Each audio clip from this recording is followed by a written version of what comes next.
Good morning.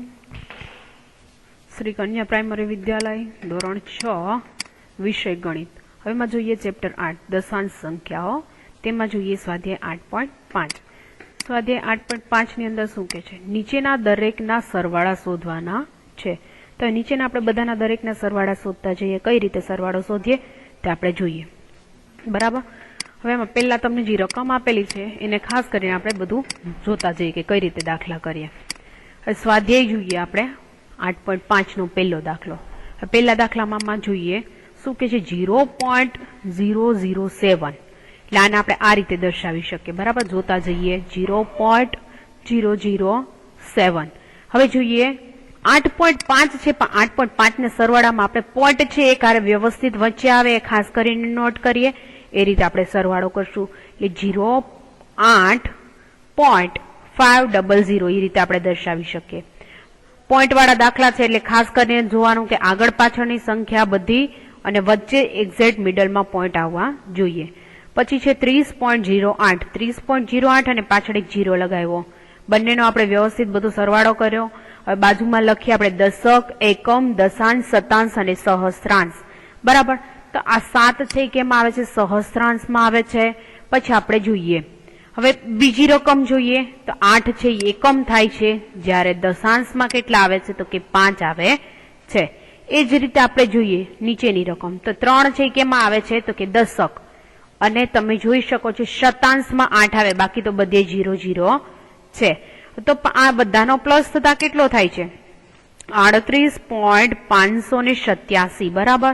તો દશક, એકમ, દશાંશ, શતાંશ અને સહસ્ત્રાંશ દ્વારા આ રીતે આપણે એનો આડો કે ઉભો સરવાળો કરતા આપણને અહીંયા આપણો જવાબ છે ક્લિયર થાય છે.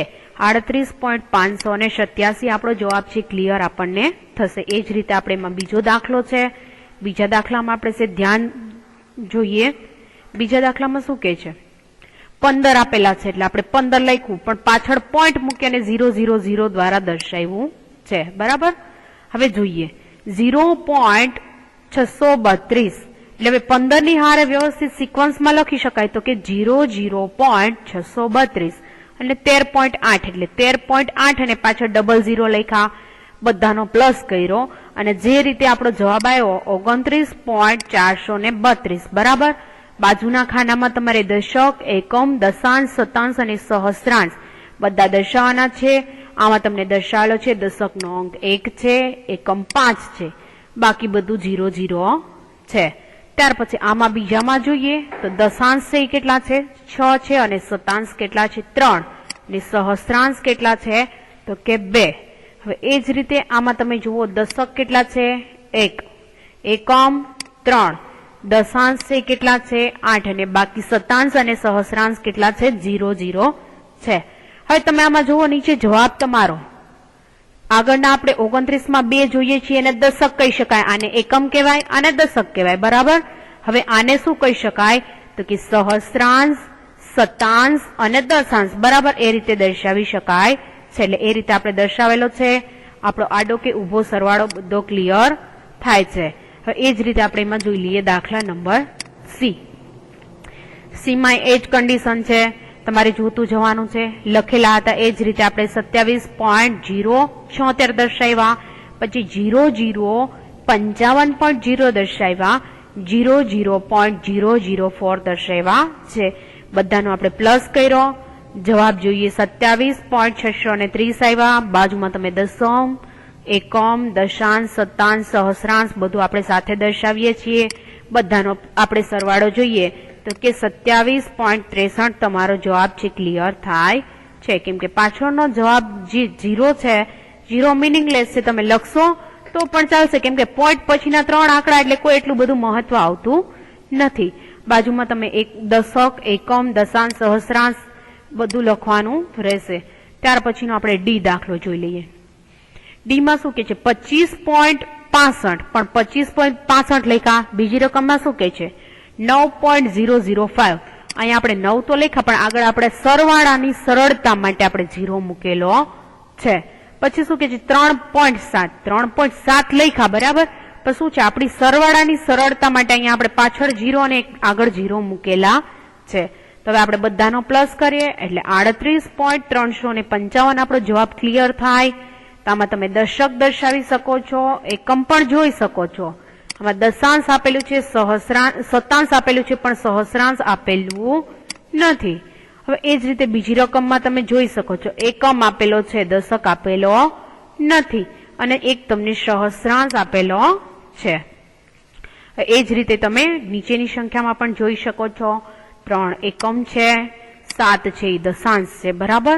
હવે એ જ રીતે તમે જવાબમાં પણ આખું ક્લિયર લખી શકો છો. આડો કે ઊભો સરવાળો કરતા બંનેનો જવાબ છે ક્લિયર થાય છે. હવે એ જ રીતે તમે ઈ દાખલો જોઈયો. ઈ દાખલામાં શું કે 0.75 પ્લસ 10.425 પ્લસ 2. તો એ કઈ રીતે 0.75 આપણે લઈ લીધા. બરાબર. બીજી રકમ શું કે છે 10.425 10.425 લખ્યા, પણ અહીંયા ઉપર કઈ હતું ને એટલે આપણે 0 મૂક્યો ને અહીંયા કઈ હતું નહીં, પણ સરવાળાની સરળતા માટે આપણે ઉપર એક 0 લખ્યા. ને નીચે તમને 2 કે છે, પણ 2 પછી પોઈન્ટ મૂકી અને 0 લખી લેવાના રે, કોઈ સંખ્યા હોય નહીં તો એ માટે. બરાબર. એટલે 13.175 એનો જવાબ આપણો ક્લિયર થાય છે સરવાળો કરતા. હવે સરવાળો કરીએ. દશક, એકમ, દશાંશ, શતાંશ અને સહસ્રાંશ બધાની કિંમત તમે અલગ અલગ મૂકો અને દાખલામાં જોઈ શકો છો. તમારો જવાબ છે અહીંયા આડો કે ઊભો બંનેનો સરવાળો છે એક જ સરખો ક્લિયર થાય છે. ત્યાર પછીનું આપણે જોઈ લઈએ એફ. એફમાં શું કે છે? એફમાં તમે અહીં જોઈ શકો છો 280.69 આપેલા છે, એટલે 69 લખ્યા. પછી શું કે છે 25.2 25.2 દર્શાવ્યા. 38 બરાબર, એટલે આપણે શું 38 પોઈન્ટ પછી પાછળની સંખ્યા માટે સરળતા માટે 0 લીધા છે. પછી અહીંયા બધી સંખ્યા 0 થાય છે, કદાચ આ ના લખો તો પણ ચાલે. બરાબર. એટલે તમારો જવાબ છે અહીંયા ક્લિયર થાય છે 343.89. બરાબર. એ તમારો જવાબ છે ત્યાં ક્લિયર થઈ જાય છે. હવે એ રીતે તમે બાજુમાં 100, દશક, એકમ, દશાંશ, શતાંશ, સહસ્રાંશ બધું દર્શાવી શકો છો. આપણે જોઈ શકીએ છીએ કે આ રીતે બધું દર્શાવી શકીએ છીએ. હવે આપણે જોઈએ, હવે આપણે અહીંયા સુધીનો દાખલો જે તમારો પહેલો હતો એ તો આપણે આખો ક્લિયર કર્યો, પહેલો દાખલો. બરાબર છે. એટલે સાથે તમારે વ્યવસ્થિત બોક્સ કરી બધાના જવાબ બધું ક્લિયર તમારે લખવાનું રહેશે. પણ હવે આપણે ત્યાર પછીનો દાખલો જોઈએ. પછીના દાખલામાં શું કે છે? રસીદે ગણિતની ચોપડી માટે 35.75 અને વિજ્ઞાનની ચોપડી માટે 32.60 ખર્ચા. તો હવે શું કે છે? તો રસીદ દ્વારા ખર્ચવામાં આવેલી કુલ રકમ શોધો. તો શું કરશું? બંનેનો પ્લસ કરવો જોશે. બંનેનો પ્લસ કરીએ તો આપણે જોઈએ દાખલામાં.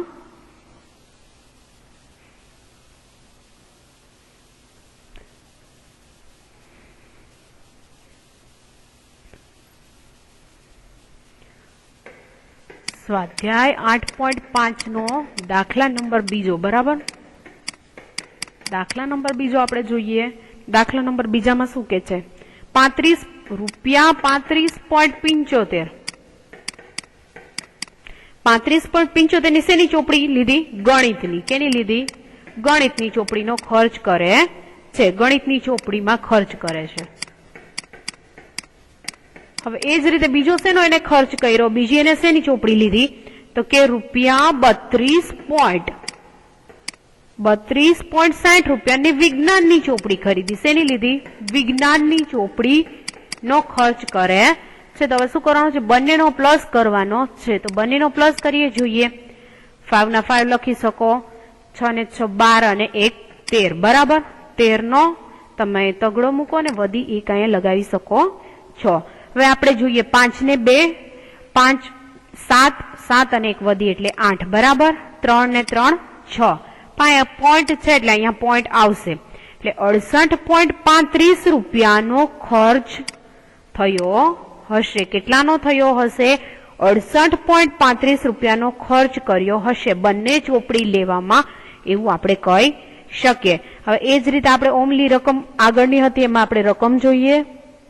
હવે રકમ શું કે છે? ત્રીજું, રાધિકાની માતાએ તેને 10.50 અને તેના પિતાએ 15.80 આપેલા છે. તો રાધિકાના માતા પિતા દ્વારા રાધિકાને આપવામાં આવેલી કુલ રકમ શોધો. કુલ રકમ શોધો. તો હવે આપણે જોઈએ.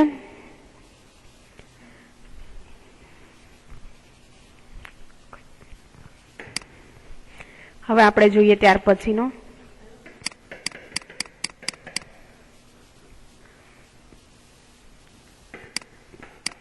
₹10.50 કોણ આપ્યા? તો કે તેની માતાએ આપેલા છે. અને રૂપિયા કેટલા? તો કે 15.80 તેના પિતાએ આપેલા છે. તો હવે શું કરશું? બંનેનો પ્લસ કરીએ. બંનેનો પ્લસ કરીને જોઈએ. 0 ના 0, 8 ને 5 13, બરાબર. 5 ને 1 6 અને 2 એટલે કેટલા થશે? 26.30 એના માતા અને પિતા દ્વારા મળેલા હશે. કોના દ્વારા? માતા અને પિતા દ્વારા આટલા રૂપિયા મળેલા હશે. 26.30 રૂપિયા મળેલા હશે. હવે આપણે બાકીના નેક્સ્ટ લેક્ચરમાં જોશું. Thank you.